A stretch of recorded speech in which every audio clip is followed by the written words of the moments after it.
दोस्तों नमस्कार। आप देख रहे हैं सूरत क्वेश्चन। आपको जो तस्वीर दिखा रहे हैं या सूरत एलसीबी के उस ऑफिस का तस्वीर दिखा रहे हैं कि सूरत एलसीबी को बड़ी कामयाबी हाथ लगी है।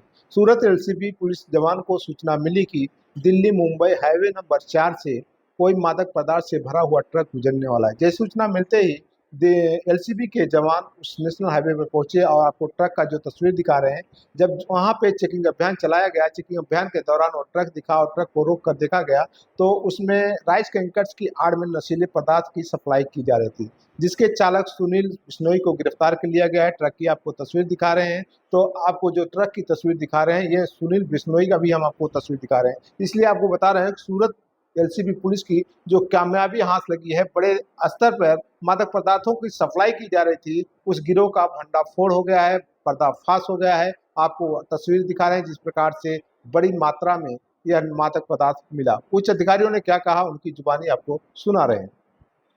અમારી એલસીબી ટીમને ગઈકાલે માહિતી મળી હતી કે જે દિલ્હી મુંબઈ એક્સપ્રેસ વે છે ત્યાં ધુલિયા બાજુથી એક ટ્રક આવી રહી છે અને એક્સપ્રેસ વેથી વડોદરા સાઈડ જનાર છે, ત્યારે આ ટીમે એ ગાડીને રોકી અને જરૂરી કાયદેસરની કાર્યવાહી કરીને સર્ચ કરતાં એની અંદરથી 2500 કિલો કરતાં વધારે પોસ્ટ ડોડાનો જથ્થો મળી આવેલ છે અને અન્ય જે મુદ્દામાલ ગણીએ તો ટોટલ મુદ્દામાલ 4 કરોડ કરતાં વધારે કિંમતનો થાય છે। આની અંદર અમે એક આરોપી સુનિલ બિશ્નોઈ છે, જે મૂળ રાજસ્થાનના જોધપુર જિલ્લાના વતની છે, એમની ધરપકડ કરેલ છે અને અન્ય જે આરોપી મોકલનાર છે એ એમના રિલેટિવ છે, એમનું ફરિયાદની અંદર નામ છે। હવે ખાસ આની અંદર અમારી અગત્યની બાબત એ છે કે જે આરોપી છે એ મધ્યપ્રદેશના રતલામથી ટ્રક લઈને નીકળ્યા હતા અને અહીંથી એ રાજસ્થાન જતા હતા, એવી એમની પ્રાથમિક પૂછપરછની અંદર માહિતી મળી છે। અમારા એસઓજીપીઆઈ એલડી વડોદરા અને એમની ટીમ જે છે એ હવે ઇન્વેસ્ટિગેશન કરી રહી છે। ખાસ આની અંદર તપાસની અંદર અમે એ શોધી રહ્યા છીએ કે આ જે આરોપી છે એ અગાઉ ગુજરાતમાં ક્યારે આવેલ છે કે કેમ, પોસ્ટ ડોડાનો જથ્થો કઈ જગ્યાએ પહોંચાડવાના હતા, એના જે મની ટ્રેલ છે એ અમારી માટે તપાસની બાબતમાં ખૂબ જ અગત્યના છે।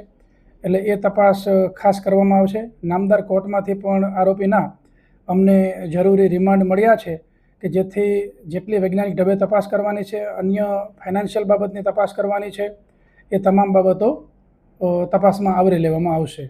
સર, માલ ક્યાંથી ભરેલો હતો અને કઈ જગ્યાએથી જતા હતા? હાલ જે પ્રાથમિક માહિતી મળેલી છે એ મુજબ જે આરોપીની પૂછપરછ થઈ એ મુજબ રતલામથી ભર્યો છે અને રતલામથી પોસ્ટ ડોડાનો જે જથ્થો ભર્યો એની ઉપર છુપાવવા માટે ચોખાના પાપડ જે છે એના કટ્ટા મૂકવામાં આવેલા હતા, જેથી કરીને મુદ્દામાલ જે છે પોસ્ટ ડોડાનો છુપાવી શકાય।